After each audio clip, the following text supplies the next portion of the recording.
Hello, this is the continuation of the last lecture in which I can't finish the last explanation, and you can see because of light one shadow will be projected, but I guess that is fine. Now just to recall total internal reflection, a total internal reflection takes place when light goes from denser to rarer medium and when angle of incidence is greater than the critical angle. Now critical angle somehow depends on the refractive index. There is a formula for it, you guys can all see, and that formula gives that for glass critical angle comes out to be 42 degree. This is for glass air. Now based on this we have plenty of ray diagram. So in this lecture I will try to talk about prism, how to draw its ray diagram and so on. And to add one more thing, when total internal takes place, total internal reflection, then that surface acts like a glass mirror. Okay, so if the light is going from denser to rarer medium and angle of incidence is more than critical angle, then it will reflect back, means whole light is reflected back, no light is refracted or transmitted. Okay, so this surface acts like a prism. Fine. Now in the last lecture I have drawn some ray diagram and we'll continue with that. So first we talked about this isosceles prism, like this one. So in this case, if you have, this is 45, this is 45 and this is 90. So if you incident ray, here the angle of incidence is 0, so it will go undeviated, and using, if you draw normal here, then using this triangle property, this is 90 degree, 45, this will be 45, which is greater than the critical angle. So this part will act like a mirror. By making 45 degree it will turn back, and you can take one more ray like this, same thing. So if you have an object here, then its image will come out to be like this. So in this case you have rotated the image by 90 degree, or we say that the deviation, you have deviated the ray by 90 degree. Okay, angle of deviation is 90 degree. Then we talked about this poroprism. Simply it's same prism placed in this way. This is 45, this is 45. So if you incident ray, again angle of incidence is 0, it goes like this. If you use geometry you will find that this will be 45. So this will act like a mirror, so it will make a 45 degree and it will go, and it comes out like this. I can take one more ray, and let us say we have one more ray going from here.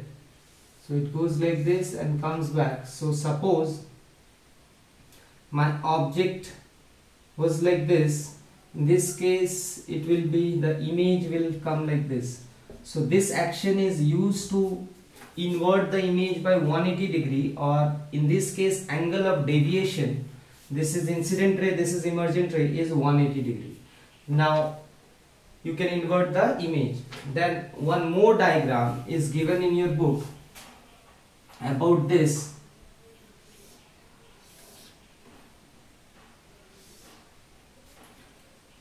This is for 90, 45, 45, and you incident a ray parallel to the base, and if you draw a normal, then it will bend towards the normal, and it turns out that this angle becomes 45 degree. Okay, and so again it is going from glass to air, so total internal reflection takes place. It goes something like this, and then at last it becomes parallel to the base. Okay, now you can do the, we can take one more ray like this, and same thing, it goes here, then it goes here, and then finally it becomes parallel. So in this case, this action is used to invert an image. So this action is used in slide projection. Okay.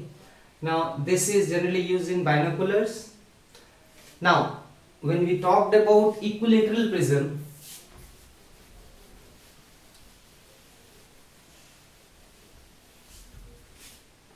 so we had a,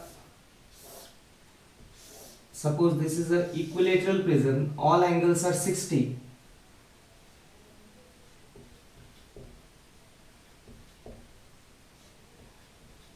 And if you incident a ray like this, it goes undeviated again, angle of incidence is 0 as it hits here. This is the normal, you can use the geometry, this is 90, 60, so this will be 30, this will be 60. So by making, again, a light is going from denser to rarer medium, angle of incidence is more than the critical angle, this will act like a mirror. This part, by making the same angle, the ray turns out to be going like this. Now, there are 3-4 diagrams related with 30 degree, 60 degree and 90 degree prism. So right now whatever I am going to do, we are dealing with the prism having angle 90 degrees, 60 degree and 30 degree. We will discuss 3 cases. So in the first case, let us say this is 60, this is 90, this is 30. So in the first case, let us say the ray is coming like this. Now angle of incidence is 0, it will come undeviated. Now if you use geometry, this is 90 degree, this 90, 30 is 120, this must be 60. So if I draw a normal, this angle comes out to be 30, which is less than the critical angle. So it will obey ordinary rules of refraction, it will bend away from the normal. If I have the same prism and I incident ray like this, so again angle of incidence is 0, it goes undeviated, this is 630, 90, this is 60, so this will turn out to be 30 degree. So it will bend away from the normal. So in this case you can see there is no total internal reflection taking place. Okay. Now one more ray diagram we'll do with this.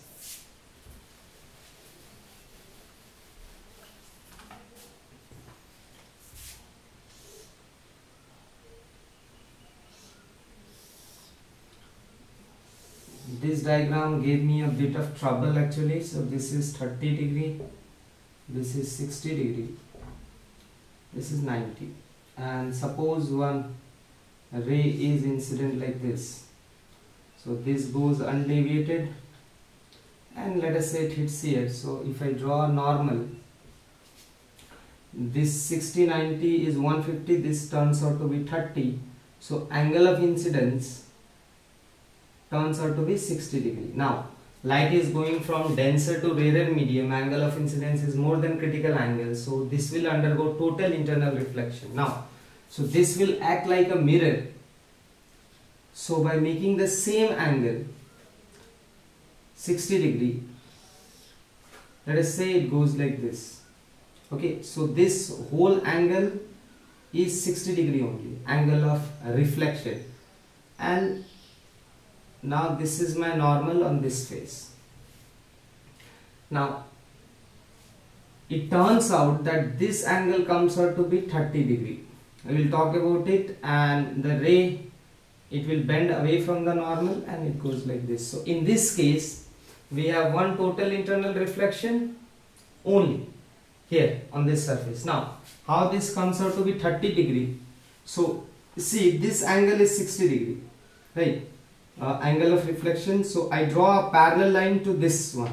So this line, let us say this is normal one, I draw a parallel line, in such a way that it exactly cuts the 60 in half. So this was 60-degree angle, right? So I have drawn a line so that it cuts exactly in the half. So this becomes 30-degree. Okay, this is 90-degree. This will be then 30, 90, then this will be 60. It comes out to be 30. So in the simple way, if these two lines are parallel, then this 30 and this 30 becomes alternate interior angle. Then it turns out to be the case. So again I am saying, if you draw a line like this, then you draw one more line so that this is 60-degree. It cuts exactly in between. So this angle turns out to be 30. So this is coming out to be 30. Now, as I was saying all of this, we are using only one ray. Okay, so this all are called monochromatic light. We are talking about monochromatic light. But we also know that in case of prism, there is something called dispersion also. So I will end my lecture with the topic dispersion. We talked about dispersion when we started it. When we started refraction topics. So dispersion in prism.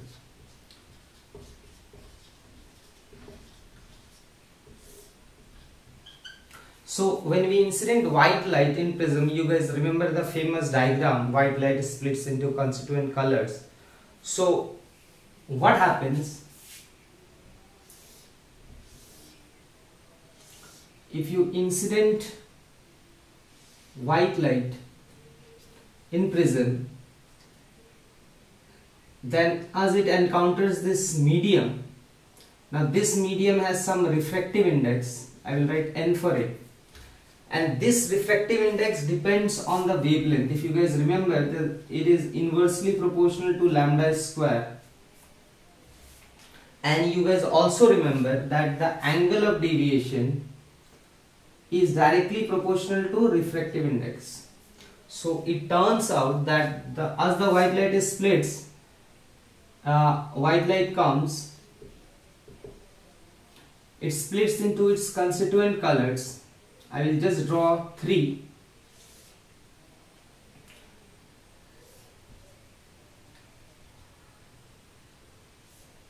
So this is red and this is violet. So dispersion is of light. Okay, is a splitting of light into various colors. Now, why this splitting takes place? The reason is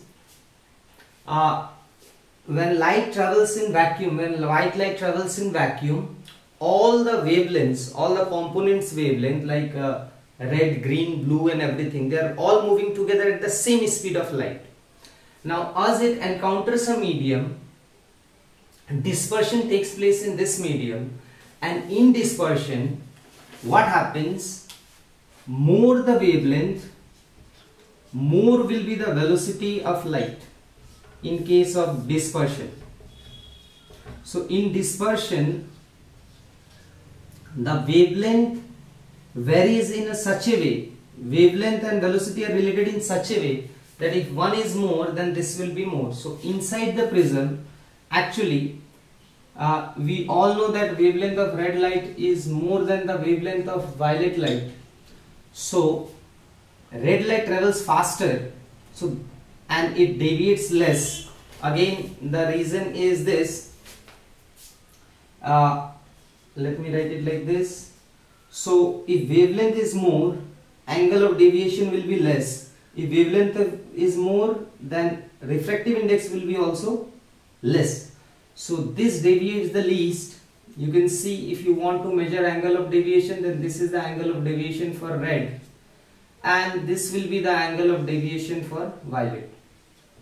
Okay, so actually dispersion takes place in all waves. It is not only the property of light. Okay, dispersion takes place in sound waves also, water waves also, and so on.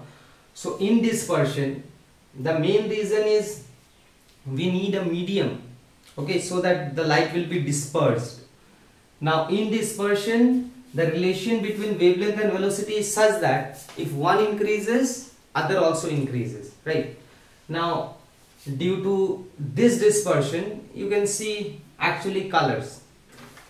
Now one very famous thing is there about dispersion is that what if I have a prism like this and one more prism like this. Okay, so two prism, you incident white light, then what light will come out in this case? So again this experiment was actually done by Newton and this was also done by Newton. So what happens in this case, the light splits into various parts and again it somehow combines here, and the light which will come out will be white light only. Okay, so this will disperse, and this is actually called achromatic, it is called achromatic combination. So if you incident white light and put a inverted prism, again white light will come out. You guys can study about it, you guys can think about it. So this is all for today. Just I will end with this, that total internal reflection plays a lot of important role, and I will not explain you. In the morning if you see dewdrops, then it appears sometimes silvery. Okay, so if you look at dewdrop, the bottom appears to be silver. The reason is the light is going through total internal reflection. Okay, I will see you in the next lecture where we will discuss numericals. Thank you.